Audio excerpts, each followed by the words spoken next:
गरीब साध साध सब नेक हैं, आप अपनी ठोरे, जो सतलोक ले जाएंगे वो साधु कोई और।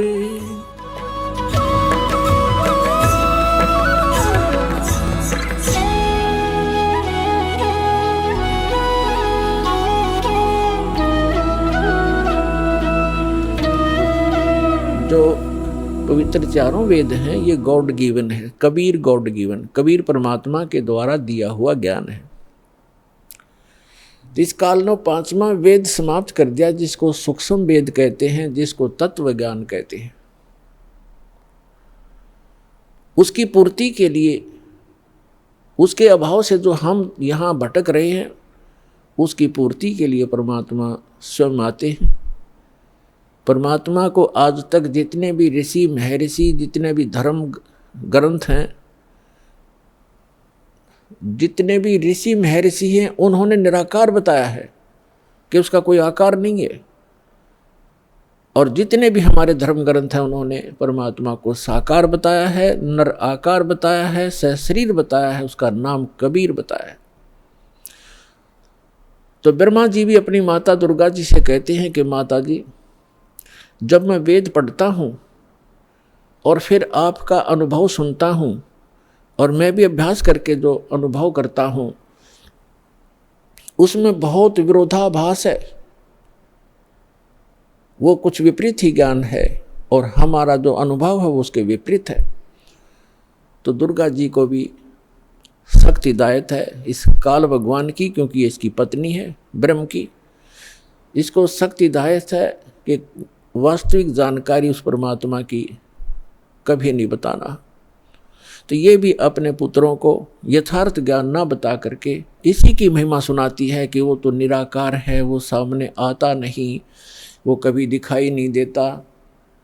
और वेदों में परमात्मा को नर आकार लिखा है, सशरीर लिखा है, और ऊपर बैठा, ऊपर के लोक में जैसे राजा विराजमान होता है, सिंहासन के ऊपर सिर पे मुकुट होता है, सिर पर मुकुट है परमात्मा के सफ़ेद कलर का, और ऊपर एक छत्र है मालिक के, बहुत चमक है उसमें।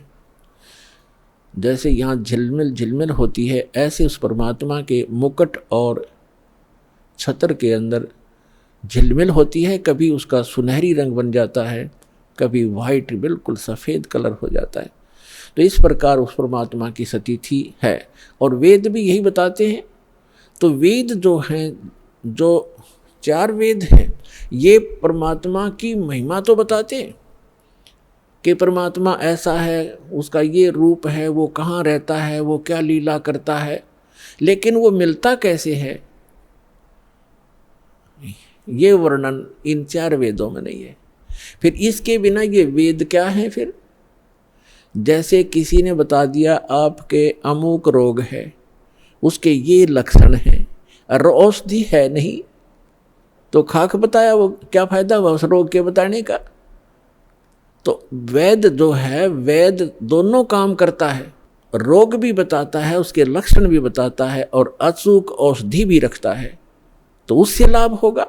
ये दास है रामपाल दास इस विश्व में आज के दिन परमात्मा के कंप्लीट स्पिरिचुअल नॉलेज लेकर आया है, कबीर भगवान का दिया हुआ।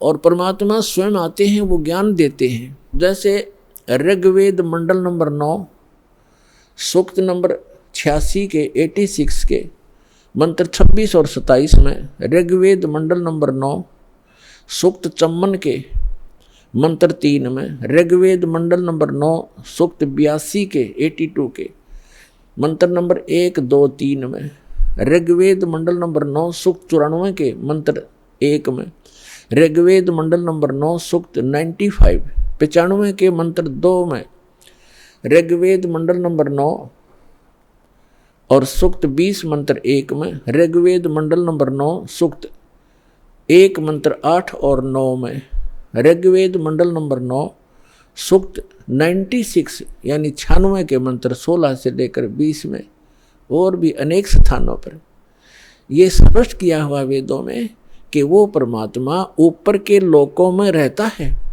और वहाँ राजा के समान सिंहासन पर विराजमान है, देखने में राजा के तुल्य है, सुंदर शरीर है, नर आकार है, वहाँ से शरीर चल कर आता है और वो 3 प्रकार से लीला करता है। अपने सभी आत्माओं को यथार्थ ज्ञान देने के लिए, हमें यहाँ धारण पोषण करने के लिए, हमारी संभाल करने के लिए वो 3 प्रकार का शरीर अपना बनाता है। एक रूप में परमात्मा स्थायी रहते हैं। ऊपर के लोक में सबसे ऊपर के स्थान पर एक बहुत बड़ा गुम्बद है, मंदिर नुमा, और उसके सेंटर में परमात्मा का तख्त है। तख्त मीन सिंहासन। जैसे कहा करते ना, दिल्ली के तख्त पर बाबर बैठा इतने सन में, तख्त मीन सिंहासन पर। तो वो बीच में बैठे परमात्मा सिंहासन पर, और सिर पर छत्र है जैसे आप ऊपर देख रहे हैं, और सिर पे मुकुट है परमात्मा के, देखने में राजा के समान है परमात्मा। वहाँ से तो एक प्रकार वहाँ उस शरीर में है, और उन परमात्मा का नर आकार है, मनुष्य सदृश है वो। उनके एक रोम में, एक रोम कहते हैं बाल में, एक रोमकूप समझो, एक रोमकूप में करोड़ों सूर्य मिला दे और करोड़ चंद्रमा की रोशनी, दोनों मिला करके मिली जुली रोशनी भी एक रोम के बराबर नहीं है। शोभा है परमात्मा के शरीर की, इतनी शोभा है। और वही परमात्मा अपना अन्य रूप धारण करके 2 और स्थिति मेंटेन करता है। एक तो प्रत्येक युग में, सतयुग, त्रेता, द्वापर और कलयुग में, प्रत्येक युग में एक लीला करता है। ऊपर के अपने लोक से आता है, अन्य रूप धारण करता है, और एक कमल के फूल के ऊपर, कमल का फूल जल में होता है, कमल के फूल के ऊपर आकर के परमात्मा विराजमान हो जाते हैं नवजात शिशु के रूप में। और वहाँ से उनको निसंतान दंपति उठा ले जाते हैं, और धीरे धीरे परमात्मा एक लीला में शरीर से अपने लीला करते हुए बड़े होते हैं। एक जन साधारण जैसी भूमिका करते हैं, अपने हाथों से निर्वाह करके वक्त अनुसार, योग अनुसार, जैसे भी उस समय क्रियाएं होती हैं, अपना एक आम नागरिक की तरह, एक भक्त की तरह रहते हुए अपना जीवन व्यापन करते हैं, अपना निर्वाह करके दिखाते हैं। और फिर वो धीरे धीरे बालक रूप थोड़ा सा बड़े होते हैं, 5-4 वर्ष की आयु में ही बड़े बड़े विद्वानों को अध्यात्म ज्ञान में पराजित कर देते हैं, उनके छक्के छुड़ा देते हैं।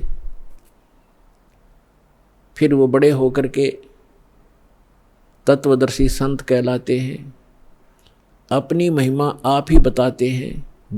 अपनी महिमा को वो लोकोक्तियों के माध्यम से, दोहों के माध्यम से और शब्दावली के माध्यम से, यानी पद्य भाग में सुनाते हैं, जिस कारण से वे एक कवियों में से भी एक प्रसिद्ध कवि की पदवी प्राप्त करते हैं, लेकिन वो होते हैं परमात्मा।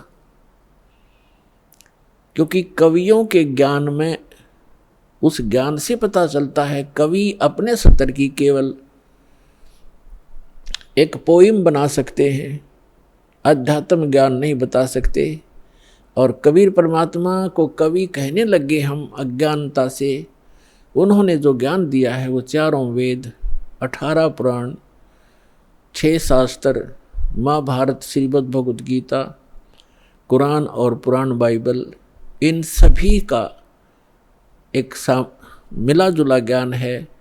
जो उनके अंदर ज्ञान है वो तो ज्ञान इसमें है ही है, परमात्मा के द्वारा दिए ज्ञान में। जो उनके अंदर ज्ञान उपलब्ध नहीं है, जो भक्ति विधि नहीं है और वो तत्व ज्ञान नहीं, वो भी बता रखा है। तो वो परमात्मा थे, भले ही हम उनको कवि कहने लगे। तो जिस प्रकार परमात्मा दूसरी प्रकार की जो स्थिति है, प्रत्येक युग में एक बालक रूप धारण करते हैं, धीरे धीरे बड़े होते हैं। तो उस समय जब वो बालक रूप में प्रकट होते हैं, ये भी एक उनका उन भगवान के पहचानने के लक्षण हैं कि वो बचपन में किसी माँ का दूध नहीं पीते, कंवारी गायों का दूध पीते हैं। तो कंवारी गायों के दूध से उनके परवरिश की लीला होती है। ये वेद बताते हैं। ऋग्वेद मंडल नंबर 9 सूक्त नंबर 1 मंत्र 8 और 9 में ये तीन दोनों प्रमाण हैं। 3 प्रकार की शरीर परमात्मा धारण करते हैं और नवजात शिशु रूप में जब प्रकट होते हैं उस समय उनकी परवरिश की लीला कंवारी गायों से होती है। और परमात्मा कबीर जी ने 600 वर्ष पहले जब वो आए थे, ये लीला की थी, उन्होंने यही लीला की थी। 25 दिन के हो गए थे, कुछ आहार किया नहीं, माता पिता चिंतित हो गए। तब भगवान शिव आए शिवपुरी से कबीर परमात्मा के आदेश से, क्योंकि यहाँ के जैसे एक प्रांत के मंत्री होते हैं,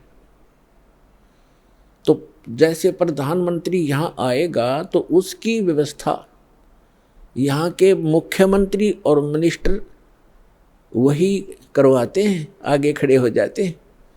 तो इस प्रकार ये यहाँ के मंत्री हैं। श्री ब्रह्मा जी रजोगुण विभाग के, श्री विष्णु जी सतोगुण विभाग के और श्री शिव जी ये तमोगुण विभाग के।